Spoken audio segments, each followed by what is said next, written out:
Dack like a cheat, dack like a chow, dack like a cheat, cheat, ooh, chow, chow. Boom like a sis, boom, bop. C-I-B-C, rah, rah, rah. This primal, guttural chant explodes from the throats of 250 boys and girls, signaling the start of the camp day. But I have no idea what's going on. I've arrived at camp a week late, and I feel lost. Can you imagine that scared 7-year-old trembling in the back row? That's me. Terrified, I won't belong. Scared, I won't make friends. That was 20 years ago, and I was about to learn the lesson I want to share with you all now. The profound impact an invested adult can have on a child's life. For me, that adult was Tarzan Tim. Back in the summer of 2002, Tarzan Tim was the coolest guy around. He wore Ray-Bans and a visor before the retro look was in. He was bigger, faster, and stronger than everyone at camp.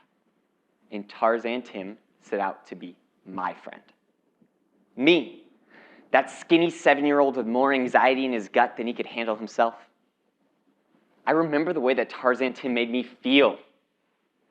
Feel like I belonged. He would say things like, "Whoa, Mario sure knows how to make a mud ball. You all should be asking him how he does it." Or, "Wow, Mario, that's a fantastic dream catcher. We'll have to hang it in our secret fort." These small moments of investment turned a terrifying experience into a summer of social and emotional growth.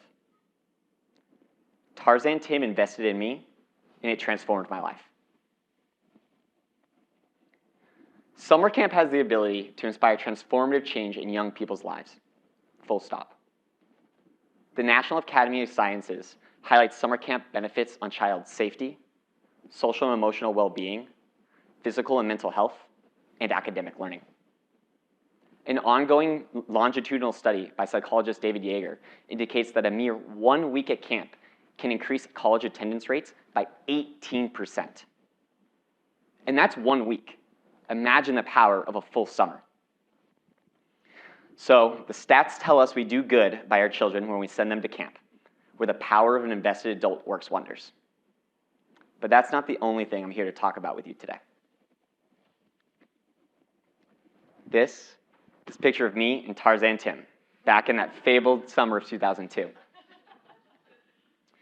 Beyond the smiles and the mud-stained shirts, what stands out to me? The general lack of ethnic diversity. My memory may be fuzzy, but I'm willing to bet that Tim was the only this summer at camp.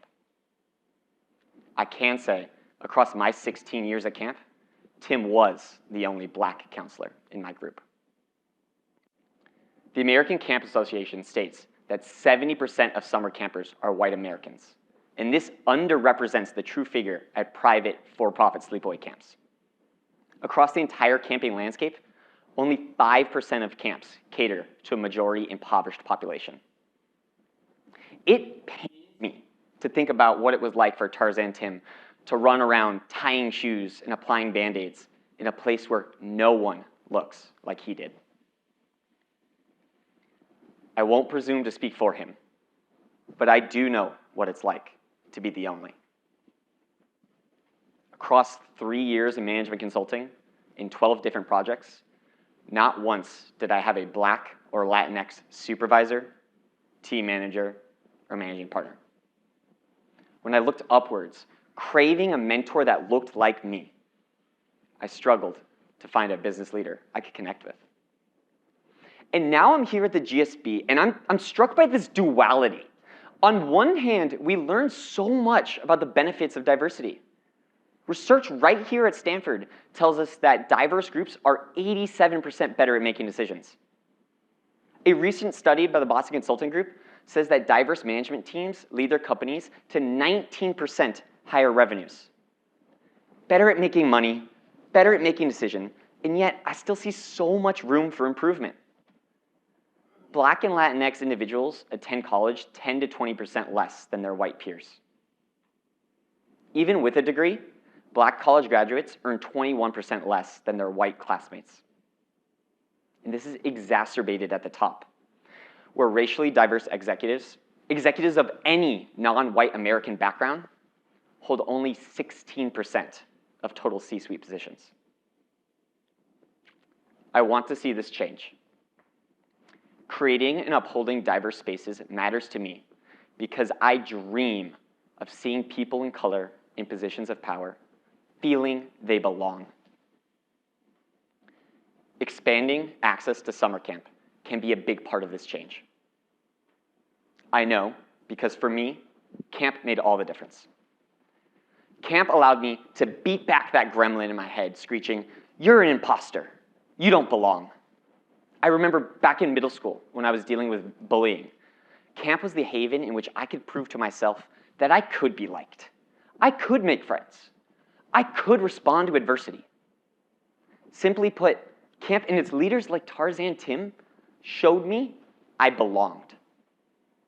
And if I could go from outsider to belonging at camp, I sure as hell could do it in the real world. So, we know we do well by our children when we send them to camp. And we know we do well by society when we promote and uphold diverse spaces. How do we bring these two truths together?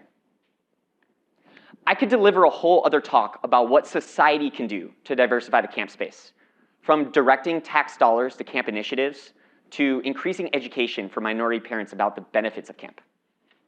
And even yet, I could deliver this whole other talk about what the camp industry could do to diversify, from targeting more diverse camp directors to increasing diversity, equity, and inclusion training for its staff. But I want to focus on the here and now. I want to focus on what you in this room can do to expand access to these crucially important youth development programs. First, send your kids to camp and do so thoughtfully. You may not have kids now, but if and when you do, send them out there to play in the woods, make mud balls, and stampede through the wilderness. And if that's not their thing, that's okay. Send them to basketball camp, theater camp, science camp, woodworking camp, imaginary skateboarding with a parrot on your shoulder camp. The options are really endless. But choose that camp deliberately. Select a camp that upholds a diverse environment. Vote with your wallet and demonstrate to camp owners and directors across the nation that providing an enriching experience for children of all backgrounds is a business imperative. And secondly, donate to scholarship programs. Just about every camp organization has its own campusship program focused on expanding opportunity of access. The truth is, however, many of these slots go unapplied for because minority families either incorrectly believe they can't afford camp or are afraid to send their children away. Certain nonprofit organizations are addressing this issue by directly matching inner city families with residential summer camp programs. Via donations from individuals like you and me, organizations such as the Guardsmen, Camp Piles, and Project Maury pay full camp tuition so that financial burdens don't bar children from these life-changing programs. I'll confess, diversifying the camp space won't fix all the achievement gaps I mentioned earlier. Even so, I can assert with conviction that a summer at camp can fundamentally shift the life trajectory of a child. It can show them they belong. It did for me. I started this talk by telling you about Tarzan Tim and the power of an invested adult. Now, I'm asking you to be that invested adult. Thank you.